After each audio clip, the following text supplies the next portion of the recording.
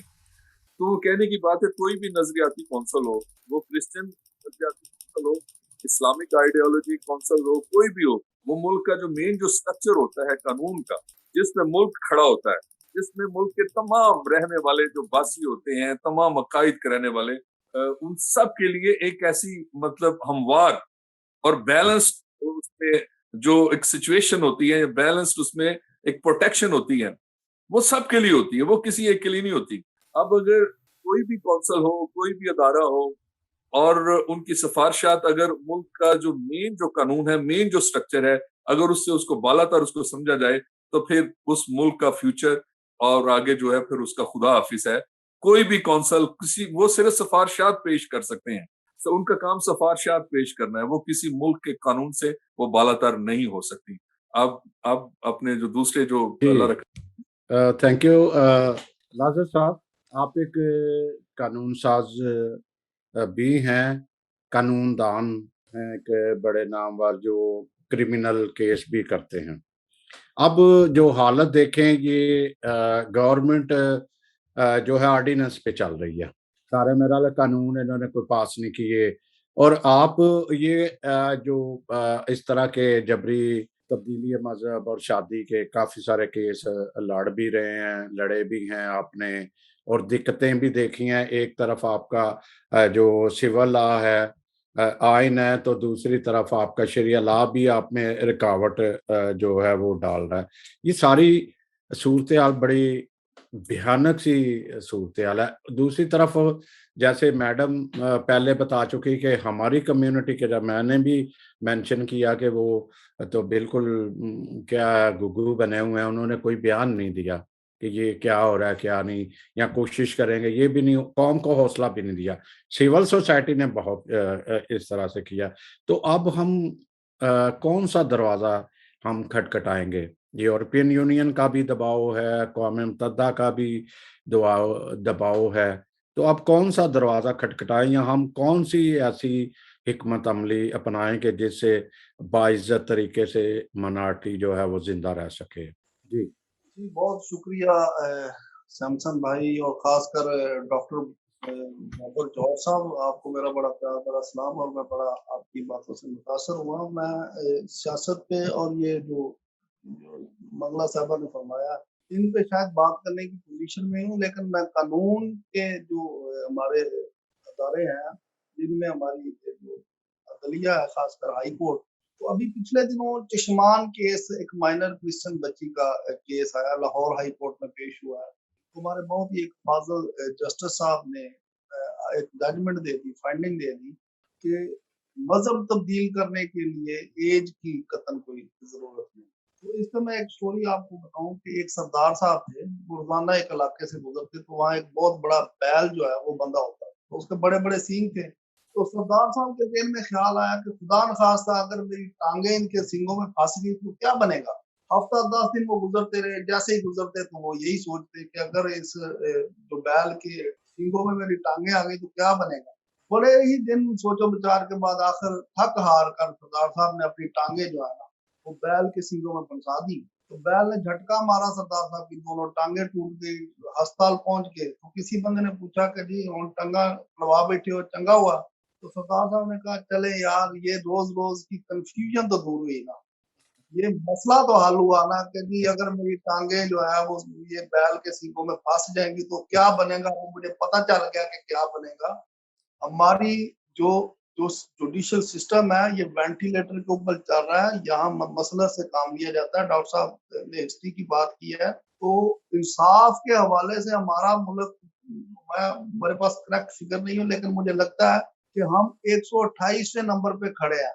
صحیح فرمایا, صحیح ہے, 128 نمبر پر ہماری عدالتیں, ہمارے ججز پوری دنیا میں 128ویں ملک پہ کھڑے ہیں کہ ہم انصاف نہیں دے پاتے. اور خاص کر جو ہمارے کمزور طبقات ہیں, جن میں بچے ہیں, جن میں مائنورٹیز ہیں, جن میں جو ڈیسٹیٹیوٹ کمیونٹیز ہیں,